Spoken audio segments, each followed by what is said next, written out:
Shalom Bapak Saudara yang diberkati Tuhan. Hari ini saya yakin dan percaya kita menjalani kehidupan dengan penuh semangat karena terus menyadari bahwa ada Tuhan Allah Roh Kudus yang menyertai kehidupan kita selama-lamanya, membuat kita tidak perlu takut, tidak perlu gentar dengan berbagai pergumulan besar dalam kehidupan ini.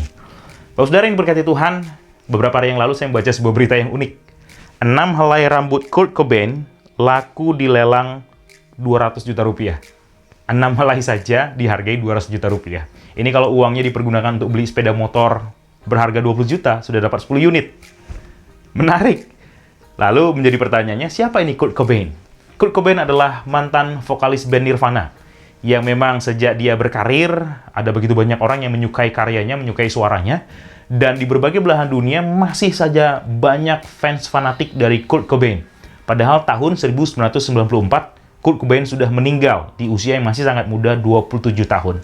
Memang sebagian keuntungan lelang dari rambut Kurt Cobain ini akan dipakai oleh sebuah badan amal untuk mendukung banyak orang yang terkena dampak COVID-19. Menarik sekali. Maka ketika kita menyadari siapa hidup kita, bagaimana berharganya kehidupan kita ini, kita pun akan terus memuliakan Tuhan. Firman Tuhan dari Matius 10 ayat 30 saya bacakan, dan kamu rambut kepalamu pun terhitung semuanya. Kita menyayangi diri kita perhatian terhadap tubuh kita, tetapi seberapa besar pun perhatian kita terhadap tubuh kita ini, saya pikir tidak ada orang yang akan repot-repot menghitung rambutnya satu persatu.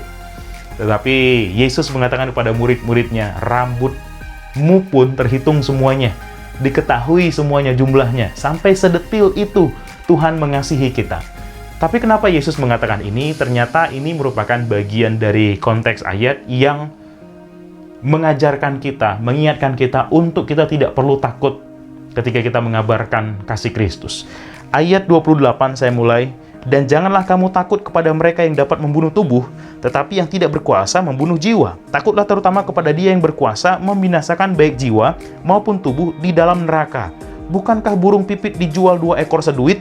Namun seekor pun daripadanya tidak akan jatuh ke bumi di luar kehendak Bapamu. Apa yang sebenarnya Yesus mau sampaikan? Ketika Yesus menyampaikan tentang penganiayaan kepada para pengikutnya yang akan terjadi, maka Yesus menegaskan, sekalipun terjadi penganiayaan besar, sekalipun ketika kita memberitakan kasih Kristus kepada orang-orang yang belum mengenal Tuhan Yesus, kemungkinan besar ada penganiayaan yang mengikutinya, tidak perlu takut. Tidak perlu takut. Karena ada Allah yang Maha Kuasa, yang berkuasa atas segala sesuatunya, menyertai kehidupan kita. Terkadang memang harus kita akui, hati kita begitu gentar dan takut akan resiko ketika kita mengabarkan kasih Kristus. Padahal kita takut akan siapa? Akan orang mungkin yang punya kuasa, tapi tidak maha kuasa. Maka Yesus menegaskan pada murid-muridnya, sekalipun ada penganiayaan besar nanti, ketika kalian melayani aku, memberitakan tentang karya dan kasih Kristus kepada banyak orang, akan ada penganiayaan besar, jangan takut. Karena burung pipit yang dijual hanya 2 ekor seduit itu tidak akan jatuh kalau tidak dikehendaki Bapa. Menarik sekali.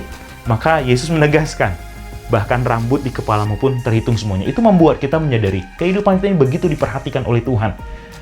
Ketika kita menyebarkan kasih Kristus, memberitakan kasih Kristus kepada orang-orang yang belum percaya, mungkin ada ketakutan. Tapi firman Tuhan ini memberikan kita kekuatan. Tidak perlu takut karena ada kuasa Allah yang Maha Kuasa menyertai kehidupan kita. Yesus menegaskan lagi, dikatakan 31, sebab itu janganlah kamu takut, karena kamu lebih berharga daripada banyak burung pipit.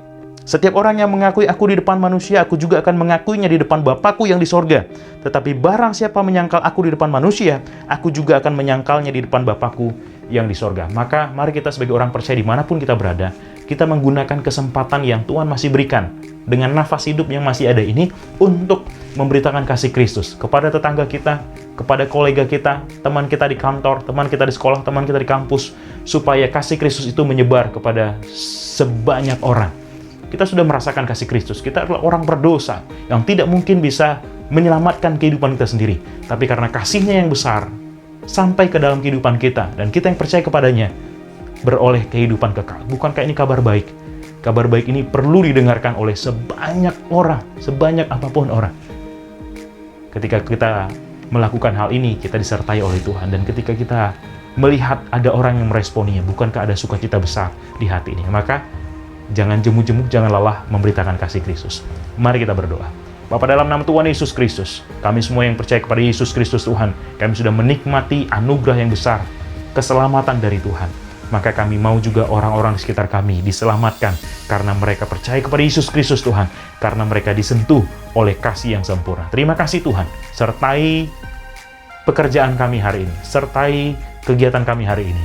Biar kesempatan yang kami pergunakan dengan sebaik-baiknya. Terima kasih Tuhan, demi nama Tuhan Yesus Kristus, kami berdoa dan mengucap syukur, haleluya. Amin. Tuhan Yesus memberkati.